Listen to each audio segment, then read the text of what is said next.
Following the murder of George Floyd, this last year has established the intersection at 38th and Chicago as a critical and known location of racial justice and healing, perhaps 100 years in the making. It's established a location to honor the legacy of George Floyd. Council Vice President Andrea Jenkins, Councilmember Cano, this team standing behind me and myself have worked now for a number of months with a number of different community partners towards a phased reconnection of this intersection. And today, thanks to some really amazing leadership from Agape, with the strength and resilience of community members, of business partners along that corridor, we have now begun the phased reconnection of 38th and Chicago at George Floyd Square. So let me be clear, though, 38th and Chicago is not and will not go back to where it was prior to May 25th, 2020. This intersection will forever be changed, and we need to be investing in that transformation. We need to be investing directly in racial justice and healing, everything from Black-owned business to Black-owned property on that corridor, facade improvements, creativity directly from our Black community, art, and of course the memorial itself. We will be putting our money where our mouth is. We will be investing to do that necessary transformation that is hundreds and hundreds of years overdue. The foundations of community healing, of celebration, and of gathering that has been created in beautiful fashion at 38th and Chicago over this last year must continue. This can be a critical location of gathering, not just for our city, but the entire world. And through a phased reconnection, we can also find a way to provide the necessary social services and city service that has been missing at times over this last year. We can make sure that patrons are able to visit their local business and have full access.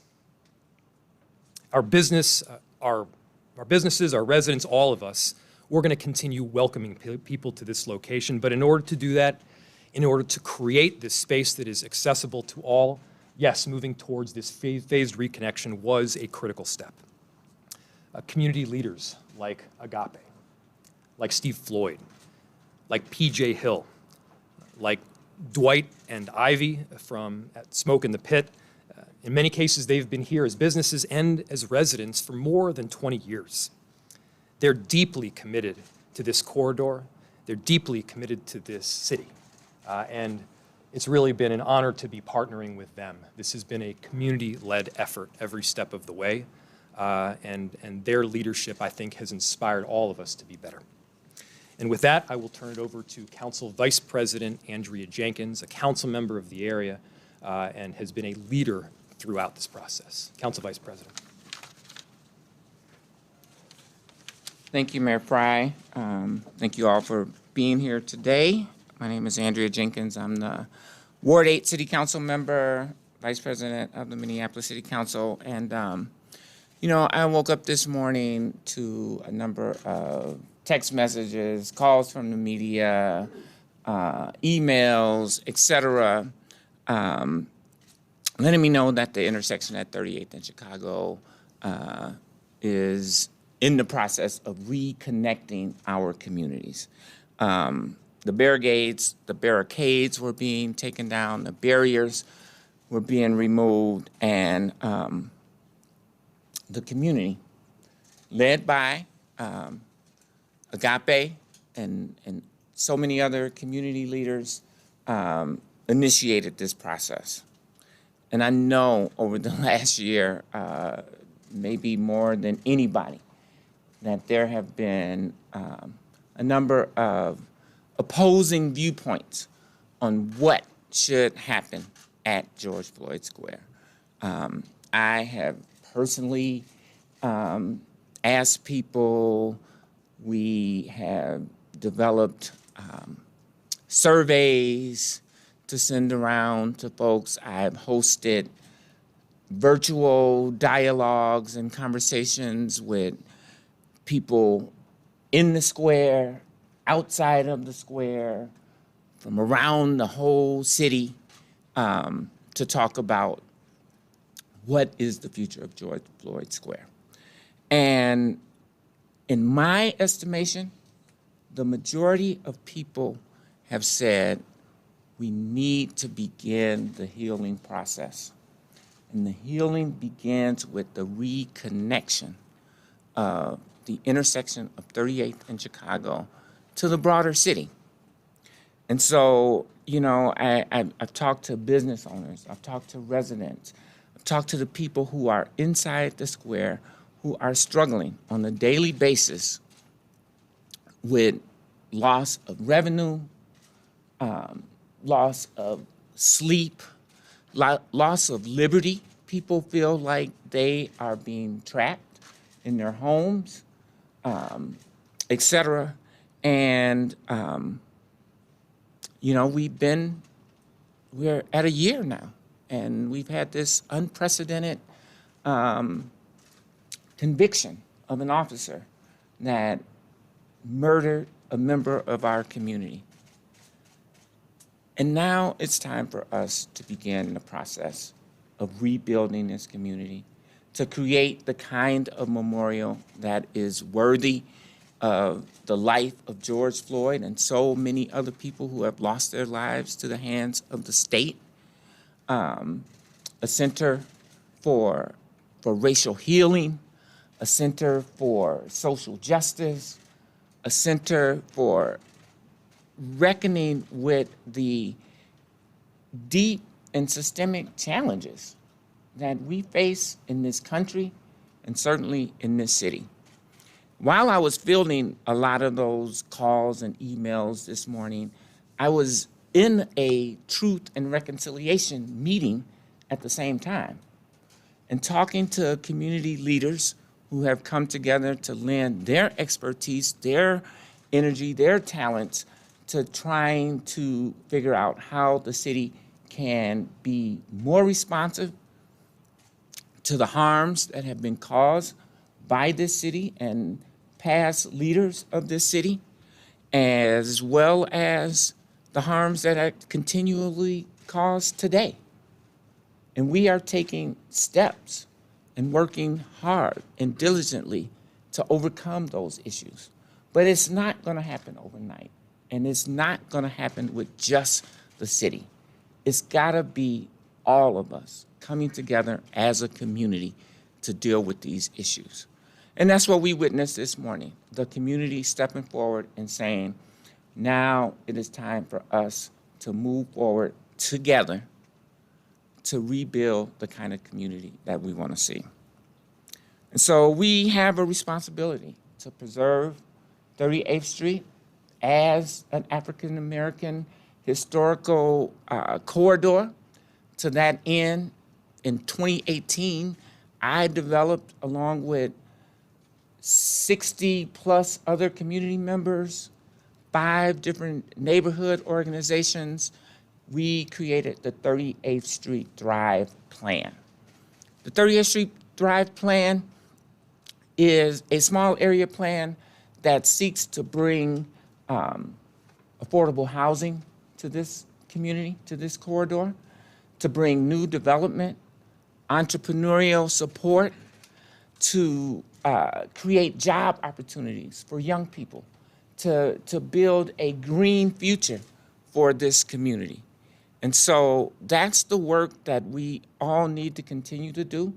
I recognize that 38th and Chicago has forever been changed by the murder of George Floyd, and subsequently will require its own process to determine what that memorial should be like.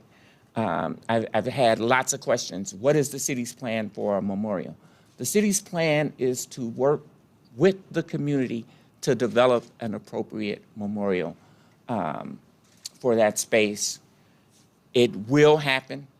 That is my guarantee as a resident, a 23-year resident of the Bryant neighborhood, 2 blocks away from George Floyd Square. And I'm making that commitment today. I made that commitment in 2018 when I swore to the city that I would uphold the values of this city and work towards equity and justice, and that's what we will continue to do. And so I will now turn it back over to the mayor, but want to just reiterate, this intersection, 38th and Chicago, what I have been for 20 years calling the soul of this city, now has become the soul of the nation, and that will forever be true, and it will be marked with the appropriate memorials as an infrastructure to support that. Thank you very much. Right. Thank you so much, Council Vice President, for your strength and commitment. Next, we have Councilmember Alondra Cano, who is also a bordering council member of the intersection at 38th in Chicago and has done some extraordinary work over this last year in partnership. Councilmember Cano.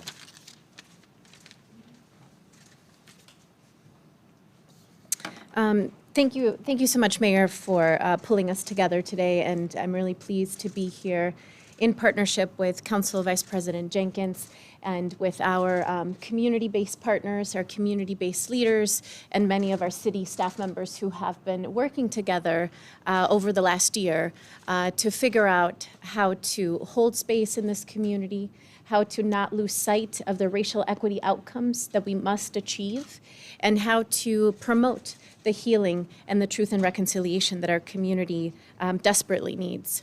I want to just take a moment to share that for me, this moment in time that we're in is part of a much, much bigger conversation about transforming our city, our state, and our country. And long before this time in last year's history, many of us had been working on police reform issues, police accountability issues, and on making sure that we were able to hold harm doers accountable.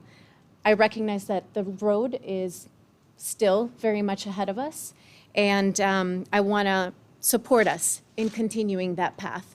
The world didn't start and end here at 38th in Chicago. We are part of a struggle that's international in size to really reshape and rethink our public safety systems and how we treasure and uphold communities of color to help our systems and our cities and our neighborhoods to thrive and be those loving places that we know they can be. So we have spent a year or so, perhaps more, listening, learning, hearing each other out, building partnerships, engaging with community, identifying the groups that have that trust and that expertise that our city needs. And I'm really proud of that partnership because it's taken a long time, many conversations, many different responses to crises on the streets and in our neighborhoods when people have felt unsafe and when they have wanted more support and when they have wanted more presence and more leadership from our African American community.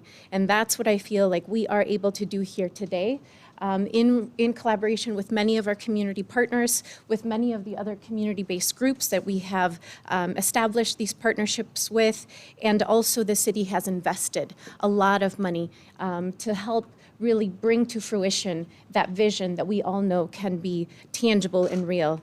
And I wanted to take a brief moment to highlight the fact that we at the city will be releasing an RFP for artists and community healers to help us drive recovery efforts in areas that were impacted not only by the pandemic, but also by the painful loss of Mr. Floyd.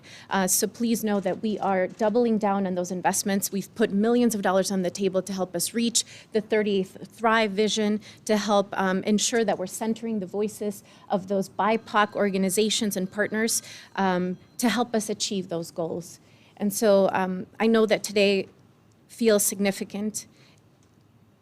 We have a lot more work to do. And we're here today. We've been here for the past year. We've been here for the years before that. And I want to say that we are committed to staying in partnership to make sure that our community can heal and reach those goals that we've all been deeply, deeply working hard for. So thank you for being here, and I look forward to hearing from our partners today. Thank you, Mayor. Thank you, Councilmember Cano. And yes, this phased reconnection really must jumpstart our work even further. And with that, I'd like to invite up Steve Floyd and Bridget Stewart from Agape. I really want to hold up their leadership. It has been incredible. They came to us to partner. They came to us with a vision for community. And they came to us with a vision for how we move forward with a phased reconnection with community at the forefront.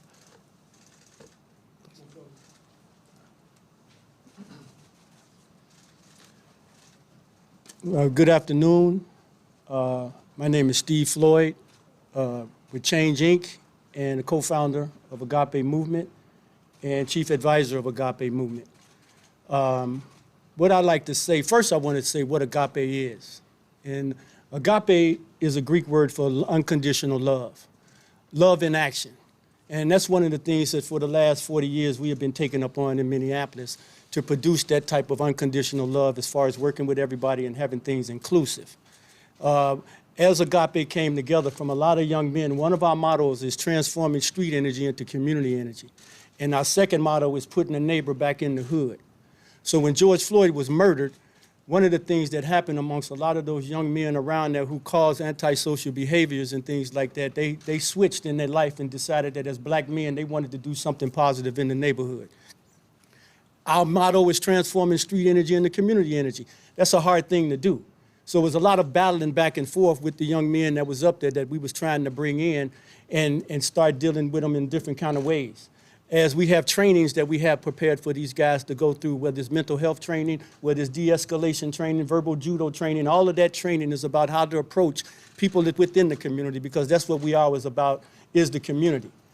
And at that point, I want to say, too, we have a number of programs. We have our Streets program, striving to reach educational excellence through sports, which provide, the Twins just donated $3,000 worth of baseball equipment to work with 8 to 12-year-olds. We also do basketball. We have BAM that's ran by Marquise Bowie, which is a mentoring program that's going to be dealing with the juvenile justice systems. And we're developing black men to be able to go in and be a part of young men who are being incarcerated and being mentors for those guys. We have our Rites of Passage program, which is a Rites of Passage pilgrimage, but each year we take 15 African-American men to Africa, and we take them to 2 countries just so they can get to understand and know who they are, and as well as getting an African name. You know, we have our personal construction work run by Alfonso Williams, who does construction to hire young people, and we're doing a job creation program through that. So there's a lot of things that we do that people really don't know about, but because of these men step forward. And in stepping forward, we approached the mayor as well as the chief of police and the Office of Violent Prevention, who has been great help as far as community stepping forward and we being a part of opening up that square.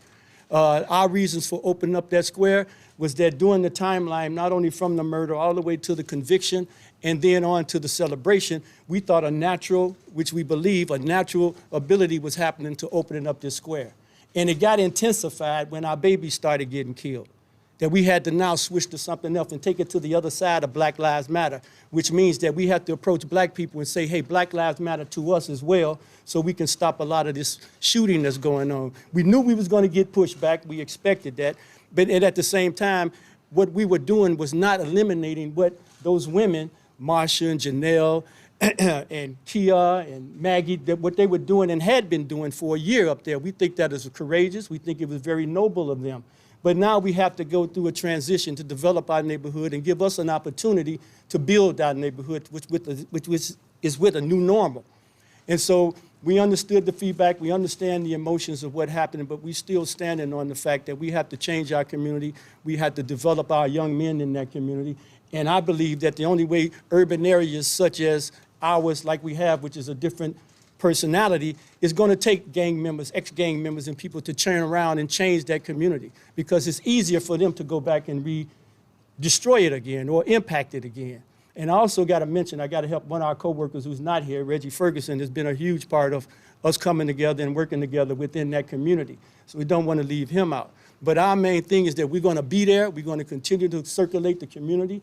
One of the things that Agape Movement did is that we did go around the community getting people's understanding. We went to all of the businesses, and every last one of them said that they would like to see, 90% said that they would like to see the square open, but they want it done safely and they want it done peacefully. And I think we pulled it off pretty much safe and peacefully today, thanks to the city workers, which we all coordinated together and talk about how we would impact that with Agape pretty much making the decision. So if anybody, want to say things about Agape, they can. But what I would like to make a correction is that Agape does not work for the police department. Not at all. Agape does not work for the mayor's office in the sense of being told to come out there and open up those squares. They were all in support of us stepping forward with this strategy that we would go in, and they was very well stepped back saying you all can do it and had faith in us doing it. And we feel that we did it. We did go around to everybody in that area who was in that area and tried to bring them to the table and say, hey, let's do this as a community.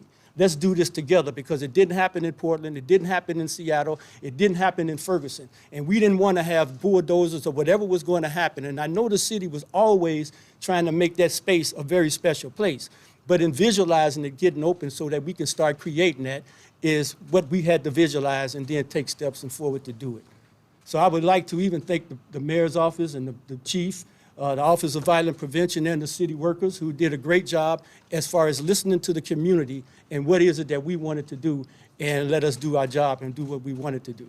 We didn't come asking for money. We approached the mayor and the mayor's office and say, this is what we want to do as a community and as men. And all these men stand behind me, which are coming. So we want to be able to produce that on the south side of where we are, and it began to help what's going on the north side with the shootings and the killing of babies.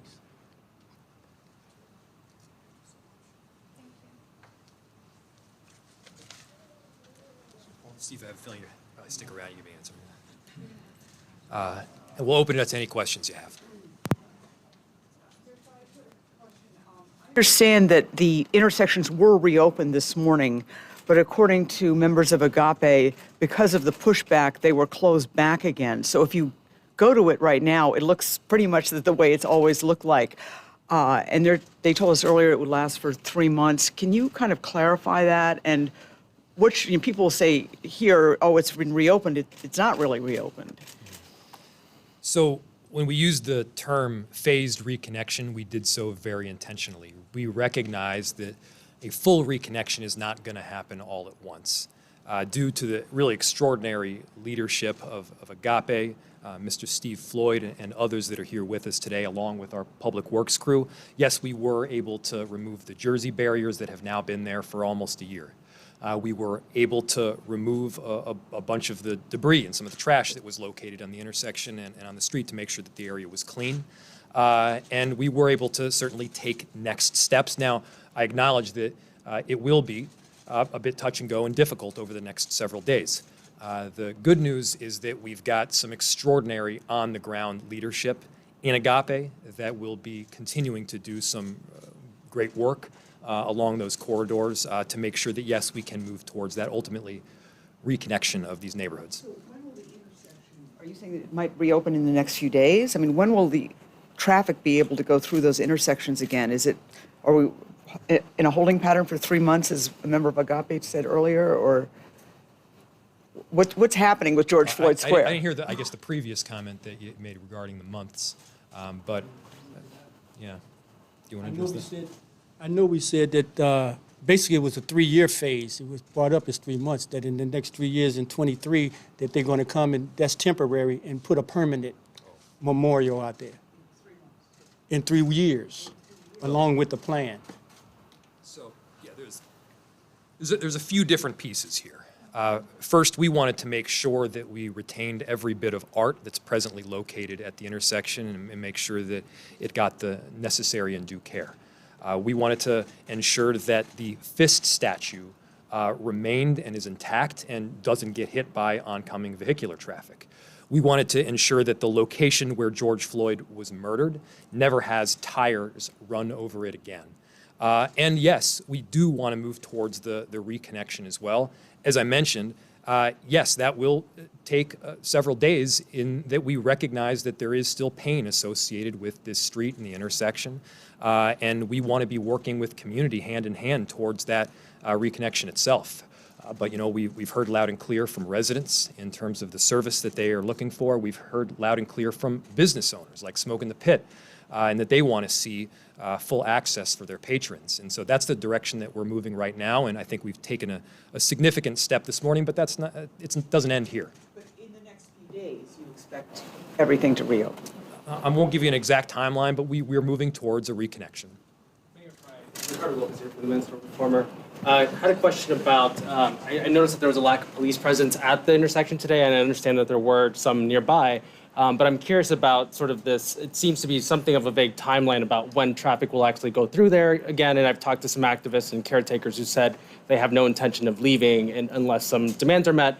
But I'm curious if you can talk a little bit about the city's position or view on any potential for clashes if the sort of response or the clearing away or anything that the city does next creates that type of environment.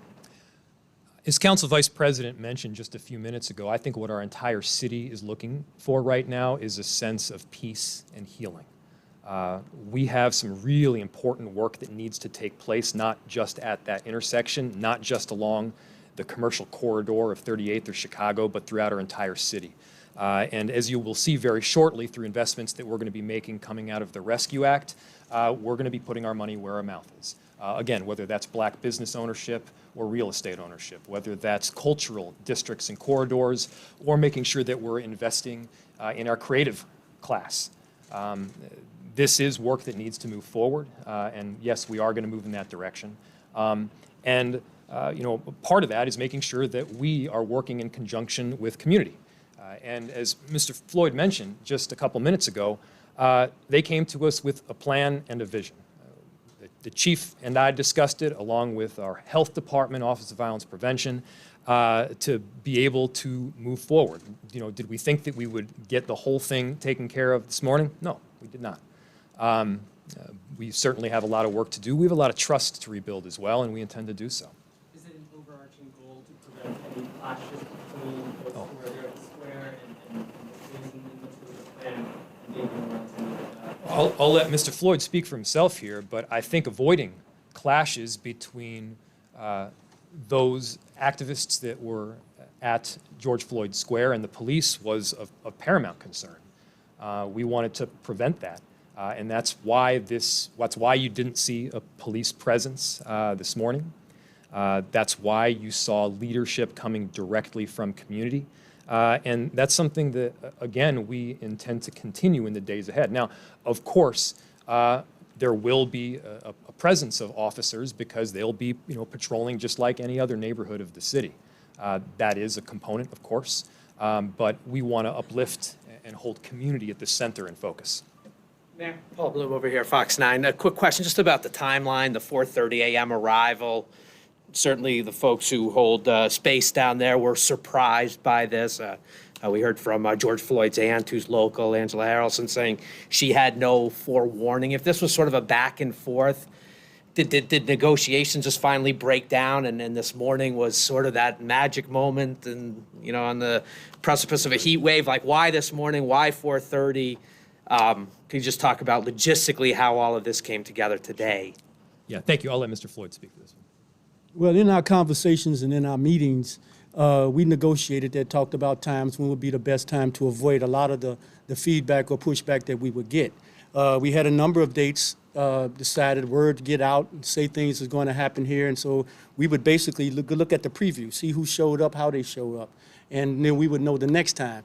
So then it basically became a point in time that we would contact the city works and we would set a date and say, hey, we're going to try to go in at this time. Like, again, going in and early in the morning prevented a lot of the things, and we was allowed to get things done. They were able to go in and do what they did in 4 hours, and obviously we didn't get to finish, but we had made that move. And you mentioned didn't get to finish and just kind of following social media. We have crews down there. You guys remove some barricades and more barricades come in. I think gets to Esme's question about traffic. Do you expect just this sort of sloppy back and forth of in these coming days to Well, kind of we take still ground? playing it by ear. We still out there talking. We still letting them emotions come down, because people were shocked, when they came in. We just letting it ride and do what we've always been doing out there, is to ease it in and then to make something happen easily with everybody being involved. And also, we did have a plan that if it got too crazy and it was up there, we back off. We just leave it alone. And that's what we had to do when the gardener, who was passionate about his gardener, came out, and we didn't have a chance to talk to him. And that was one of the problems, that we hadn't had a chance to talk to him and let him know, hey, we can work together in doing this. They're not destroying anything. They're not taking away any plants. The dirt, everything we would keep. But he was caught off guard when he showed up. And it's a heck of a project. And we appreciate it. And we want it reserved and want it taken care of.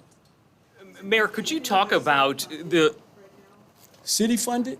The only way that we are city funded is money that I assume that was taken from the police department and given to Minneapolis. And so we have patrolled and allowed to get a lot of young black men jobs and take them through training, because they have to go through training before they'll come through and work for Minneapolis. That money was provided, and that's an interesting thing that we see happening in the community, that they scream and holler about, and it's a lot, refund the police, abolish the police, but yet when they start doing certain things and then putting that money back in the community, they say we're working with the police now, simply because we got that money.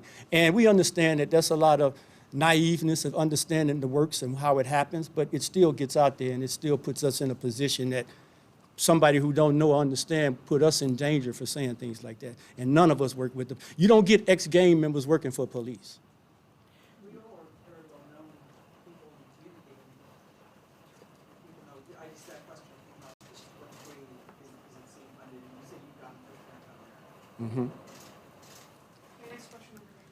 Mayor, could you talk about, there's an email going around from Public Works yesterday telling city workers what time to be there in the morning, and that Agape was in charge. Talk to me about who was in charge this morning and who's in charge of the space going forward. Well, I can't speak to the email you referenced. I haven't seen it, but what you see is a partnership.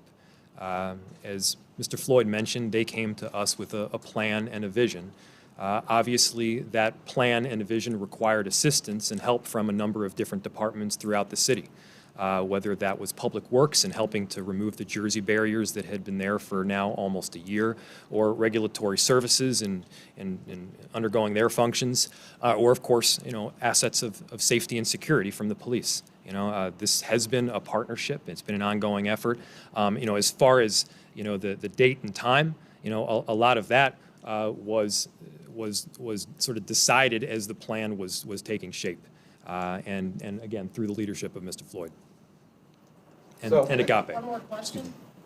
Yeah, just kind of a double here. So you and the other city council members were unaware of what was going to happen this morning? No, we were aware. Oh, you were aware? Yes. Okay. And also, Mr. Floyd, what's the plan going forward from here? Because you got the pushback. Is it to get that other 10% you say that are reticent about opening it up and talk to them and negotiate, or what's the plan moving forward? Well, that's part of it. We're not going to change anything that we've been doing. It's about building those relationships. It's about making a statement. It's about the anniversary of Black Wall Street, when most of the businesses on that block are brown and black people. The building that's across the street from Cub Food, the apartment building, we got African-American men buying and looking to purchase that building. So all up and down that block is black businesses. And basically through the shutdown, they were the ones being oppressed. They was oppressing, standing and protesting for oppression, but at the same time oppressing the community and the businesses. What's the plan moving forward? Plan moving forward, again, we're not going to stop. We're going to continue to be out there on that block. We're going to continue to have our face shown and our body shown and pretend to try to convince brothers that we're working with to come on, change your life. Let's do something positive in this community and take up on all the different skill sets that we have going on that we're developing in Agape.